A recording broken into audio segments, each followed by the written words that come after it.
Everything the audience hears, what we strive to create, what we love to convey, it comes from there, in our hollows, in our nothingness. That is where our music gains life.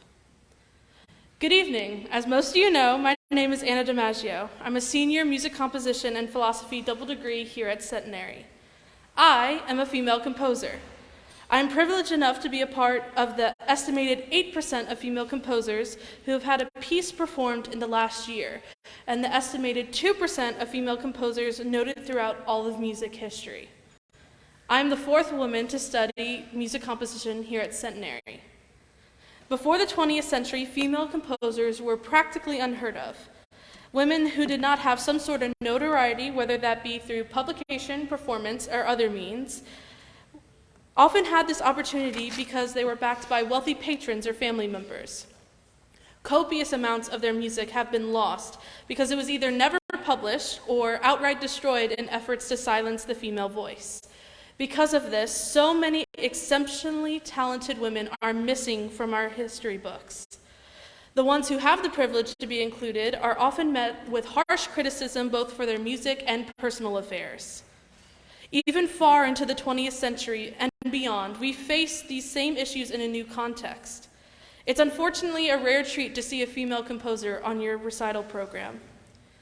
Each one of the women on this program have lived a uniquely challenging life, but the one thing that connects them all is their resilience and their capacity to create, even in places where they are not wanted.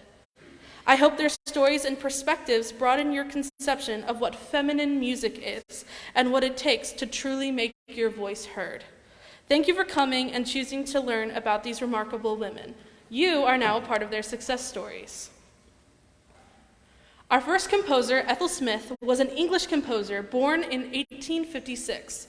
She was known at the time for her efforts in the women's suffrage movement.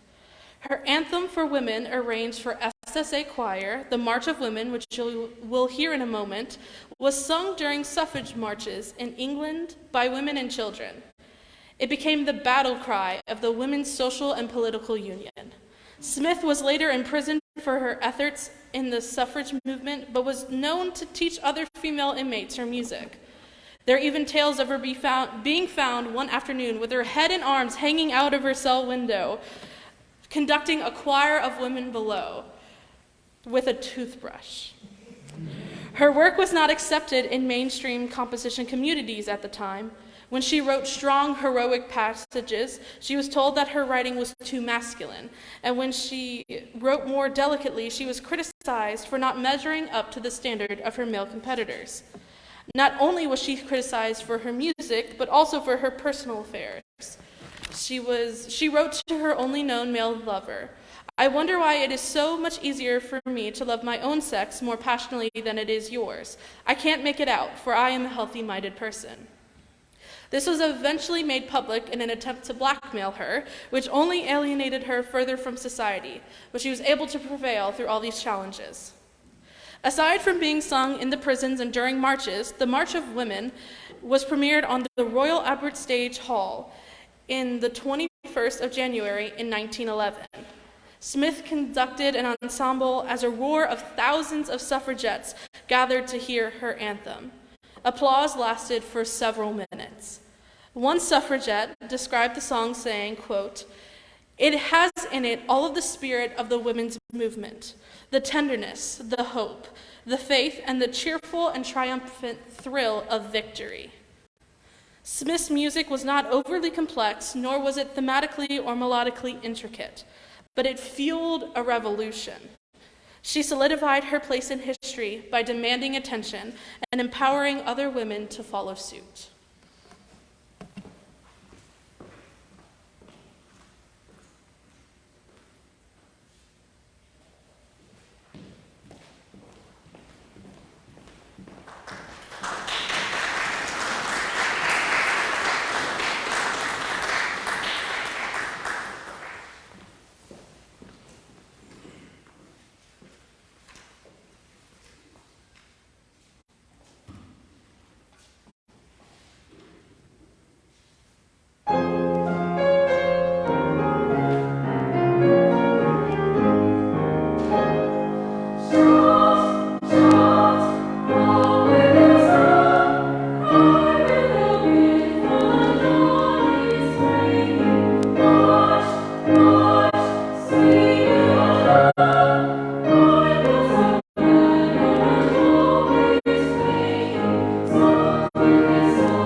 Just imagine thousands of women singing that in the streets. I think that's a very powerful image. If we shift our focus from England to Venezuela during the same time period, we find a pianist who is nicknamed the Valkyrie of the piano. Teresa Carreño was not just a composer, but also a well-established pianist, soprano, and conductor. She was born in Venezuela and moved with her family to New York as a young child. She later fell in love, got married, and had children with a man she met in New York. After her first concert at age 9, she was sent off to Paris to study piano at conservatory. Once done, she traveled extensively throughout Spain and England performing as a concert pianist. During this time, she began composing and began slipping in her own compositions into performances, which quickly became the most popular parts. Even though she lived in New York for a substantial portion of her life, she maintained strong connections in Venezuela. She eventually composed the Venezuelan national anthem, making her the first woman to compose a national anthem for any country. Her music was described as full of feeling and high ambition. She was well known in the music community at the time, not only for her compositions, but for her fiery spirit. Carreño did not write many solo instrumental pieces outside of her piano pieces, but the ones that she did are extraordinary. Her works were often considered not serious by several publishers, but she found a publisher who believed in her ability, quote, in spite the fact that she was a woman. Much of her music was inspired by Venezuelan rhythms. Her romance for violin and piano is based on a Venezuelan waltz. She uses many distinct features of that in this piece, including the instrumentation, lighter nature, and rich singing features in the melody that are meant to inspire people to dance. There's a slight change in your program, as the romance will be performed this evening by Dominic Benedetto.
That beast to me is a guttural cry of love and emotion, and it is indicative of the depth of Karena's passion.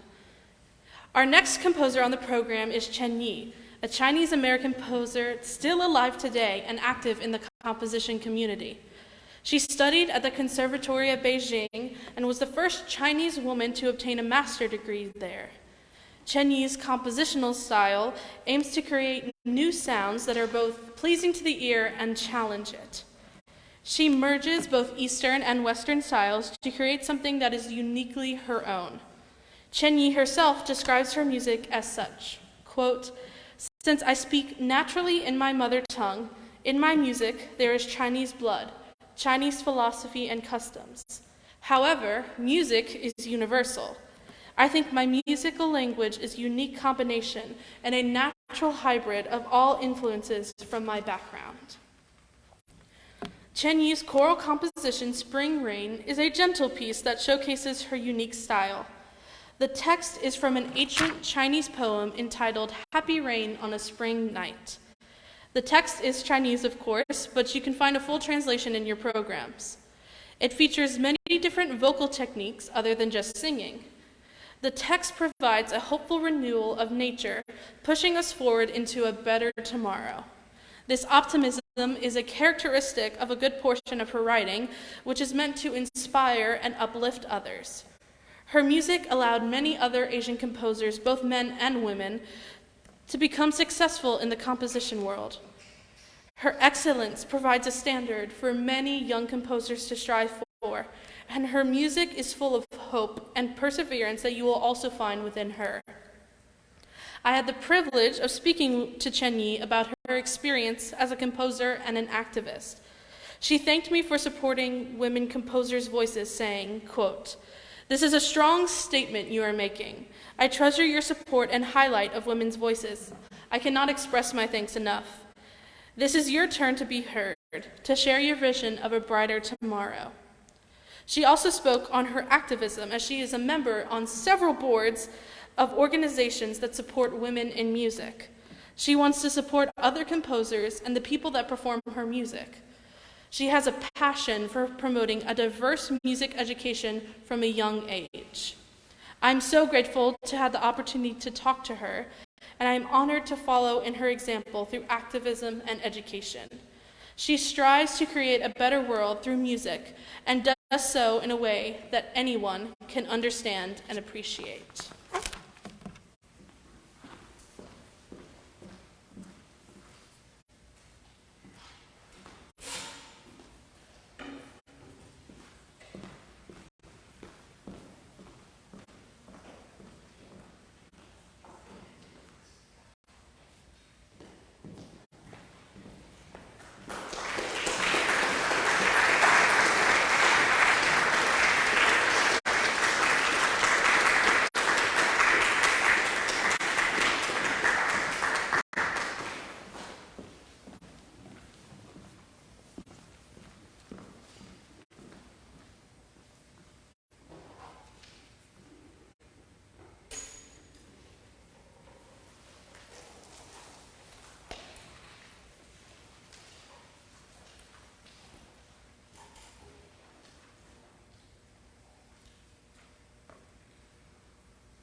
a beautiful mix of Eastern and Western music. Chen Yi is brilliantly able to create something that is so unique and captivating.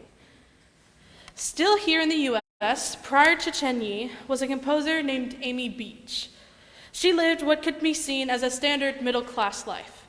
She was a fantastic concert pianist, which was how she got started in composition.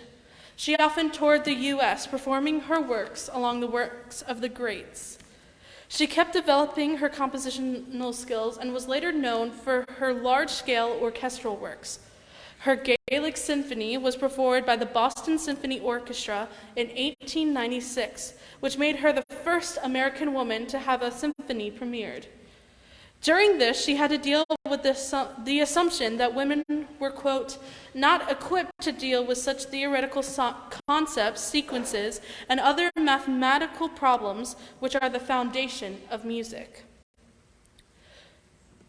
She proved her critics wrong by transcending the feminine ideal of the time with her combination of both emotional maturity and logical prowess. Not only did she make strides in the musical world, but she also used her musical talent to assist in scientific research. She made major contributions to the ornithological sciences by transcribing bird calls into notated pitches. Her output of compositions was modest, ending up at an opus 150 by the time she was 71. Beach's Summer Dreams for Piano Four Hands is a 6-movement work that is very descriptive of nature scenes. Each movement also has a poem that acts as the background for the piece. She has several synesthetic connections in her pieces. She uses the different keys to reference different colors, which furthers the story along from the poems. Her association with keys and colors is known as sound color synesthesia. This type of synesthesia is not commonly found in women. Her ability to see the world in a different way is a gift to her audiences, and it is reflective of the overall female composer experience. You will now hear 2 movements from Summer Dreams.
From my understanding, those pieces are as fun to perform as they are to listen to. I recently had the opportunity to speak with Melinda Wagner. Wagner is a composer who is currently a professor of composition at Juilliard. She won a Pulitzer Prize for her concerto in 1999 and has received several other honorary degrees and fellowships throughout her career. We talked about how she has seen the composition climate evolve over time. When she began studying composition in college, it was seen as odd to be a female composer. She was almost always the only woman in the room, which was an experience that she described as very lonely. She also noted having to work harder than her male peers to be respected in a rehearsal setting. She also describes her identity simply as a composer, rather than a female composer. She notes that gender is not what defines her or her music, and she wants to be known by the value of her music alone. She loves teaching alongside her composing career and aims to create a dialogue between her and her students about their music. A piece of advice that she gives to all young composers is to simply keep going. She says, "Composing is hard and not always fun. You must work at it daily, have a great work ethic.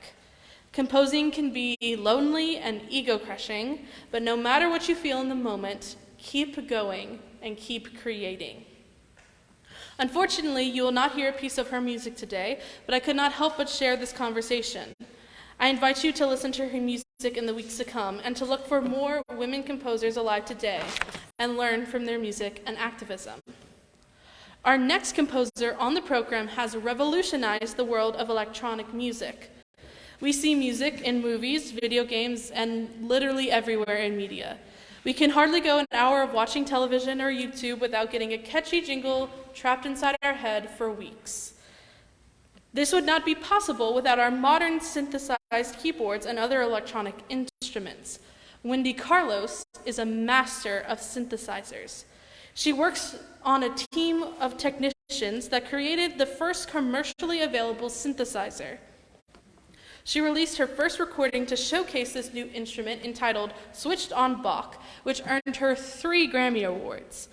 She wrote music for Stephen King's The Shining and Disney's Tron in a time when it was unheard of for a woman to work in the film industry outside of acting.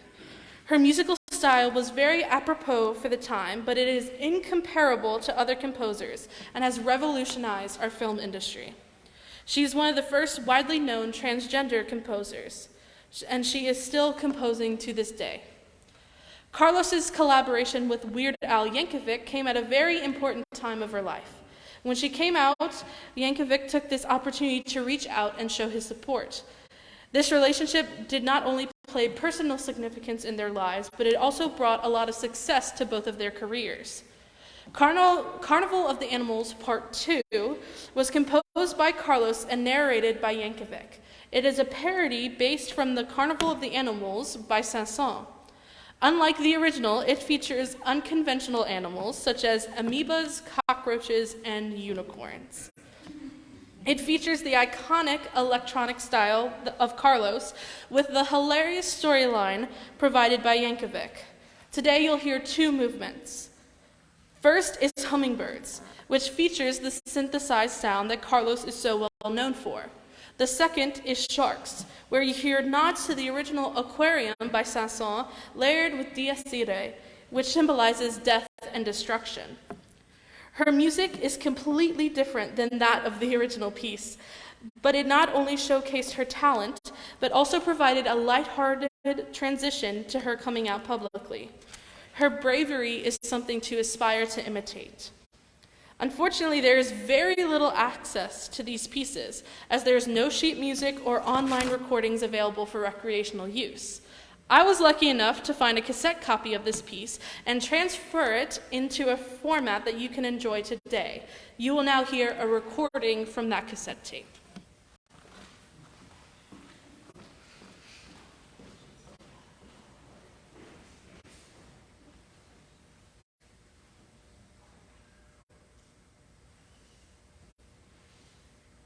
This is a new composition which features a random assortment of all living creatures. You'll find that it's not quite exactly the same as the one by Camille Saint... what's his name? Camille, in his research, was slightly behind, and I guess that some critters just plain slipped his mind. So to fill in this void in the animal kingdom, I'll read some new verses. I'm not going to sing them. Now kindly shut up, and I'll narrate for you Carnival of the Animals, Part 2. I love to watch the hummingbirds just hovering for hours. They look like mini helicopters pollinating flowers. And yet I still feel sorry for the little hummingbirds. They always have to hum because they never learn the words.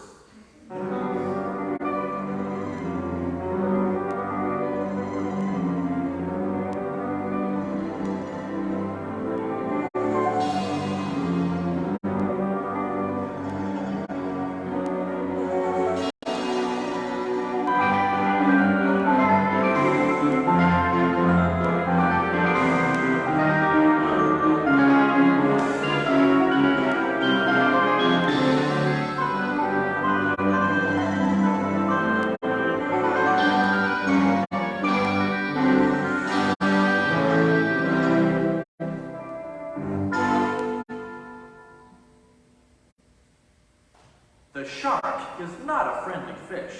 That fact it's always proving. It seems this creature's favorite dish is anything that's moving.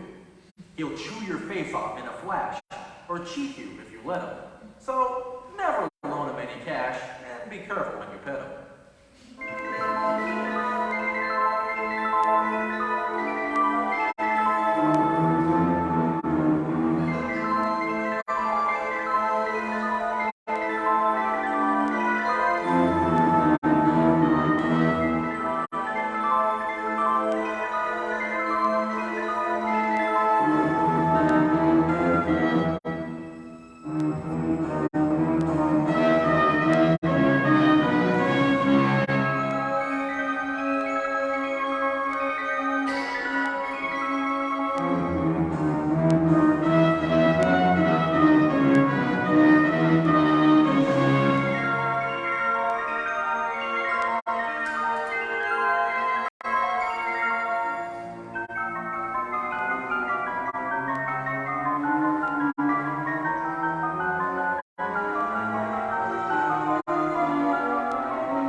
Besides, my voice is sounding hoarse, and even my rhymes are getting worse. Poor Wendy's feeling in the dumps. She's worn her fingers down to stumps. And so, farewell. This record's through. Now, go find something else to do.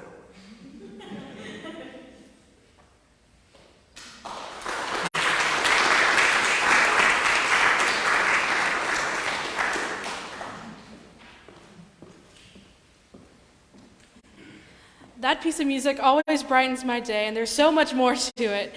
It's a reminder that music doesn't always have to be emotional to be very impactful.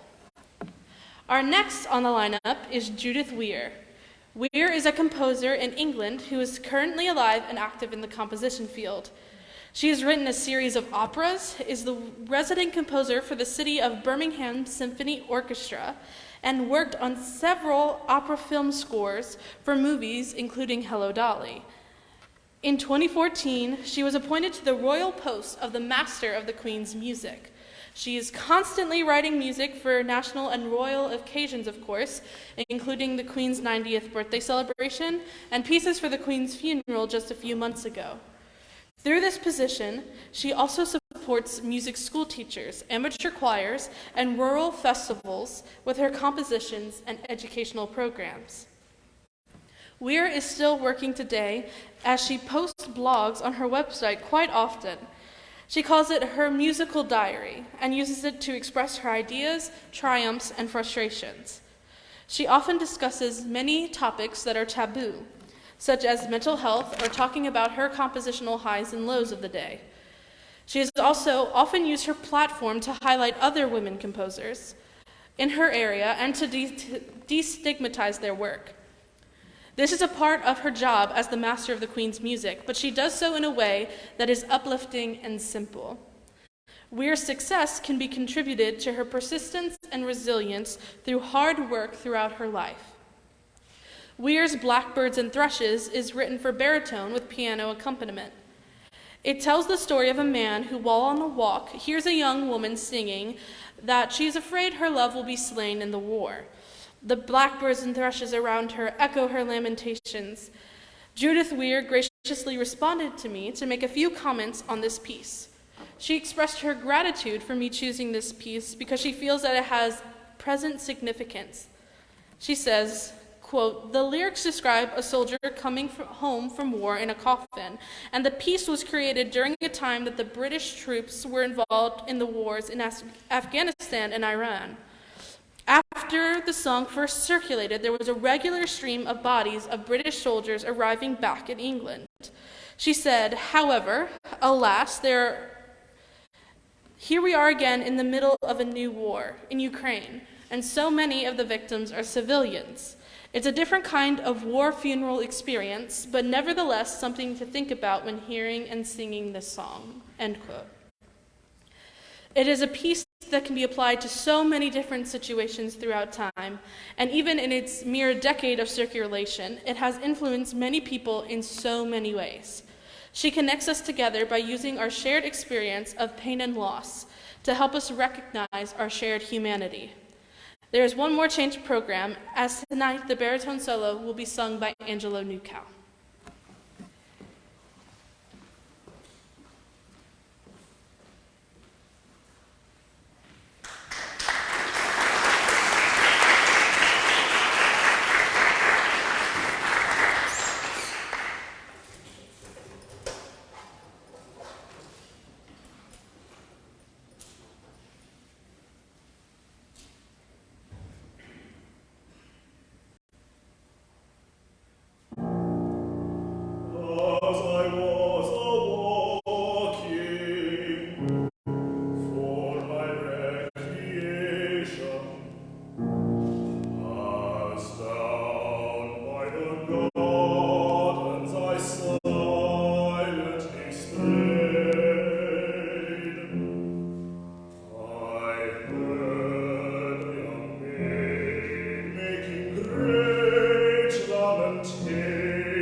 That is a gorgeous piece that translates seamlessly throughout time.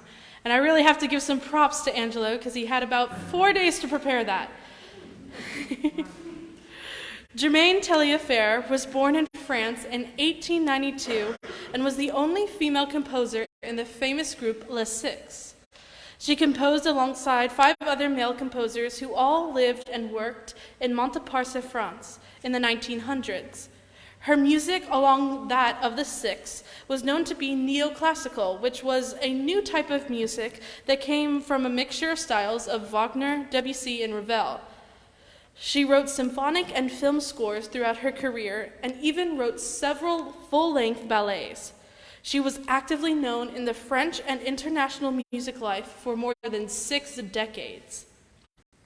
Taillefer was generally well received and celebrated, and even got commissions from the French government in 1937, 1973, and 1978. She left behind much less criticism and autobiographical writing than the other members of Les Six. She wrote music that was well respected by many in her field, but because she was a woman, many writers and publishers did not pay her as much attention as they did her male colleagues. Taillefer's string quartet is a free-form sonata with 3 movements. Today you will hear the first movement. The whole quartet is regarded as that of high musical value, while the whole work itself is known to be accessible for the intermediate ensemble.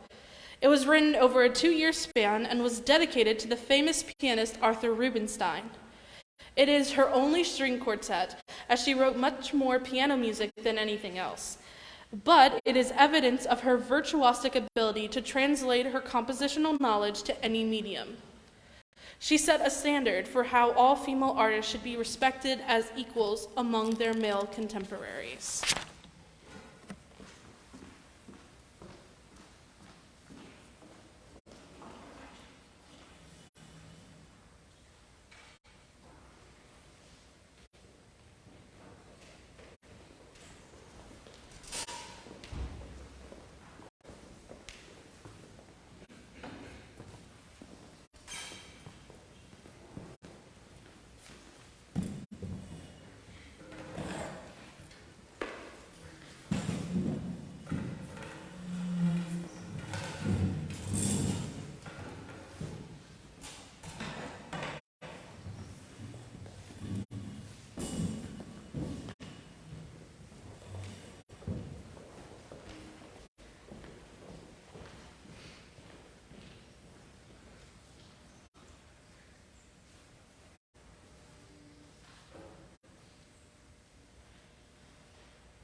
This piece is so well written, and it should be a staple in the chamber ensemble repertoire.